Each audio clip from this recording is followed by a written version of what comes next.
Ако имате останали банани и се чудите какво да ги правите, ето ви перфектната рецепта за бананово-шоколадов кекс. Като бананово брауни.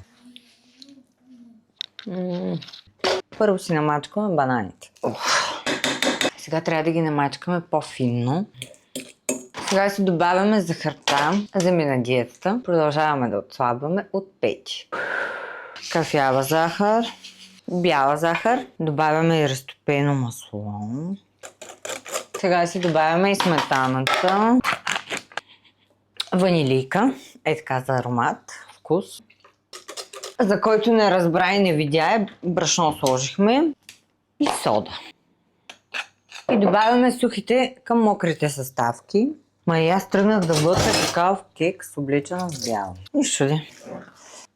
Така, съставките вече са смесени добре. Сега си вадим тавичката. Тая не знам даже дали няма да е голяма. Слагаме хартия за печене, изсипваме и щях да забравя. Колко съм загубена.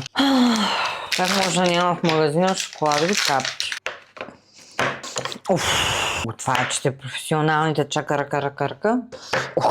Супер некадърното рязане на шоколад. Който не е виждал, да заповяда да види. Изсипваме шоколада. Който има шоколадови капки, да сложи шоколадови капки, да не се занимава с глупости като мене. Боже, ако знаете колко добре мирише на банани, ванилия и какао.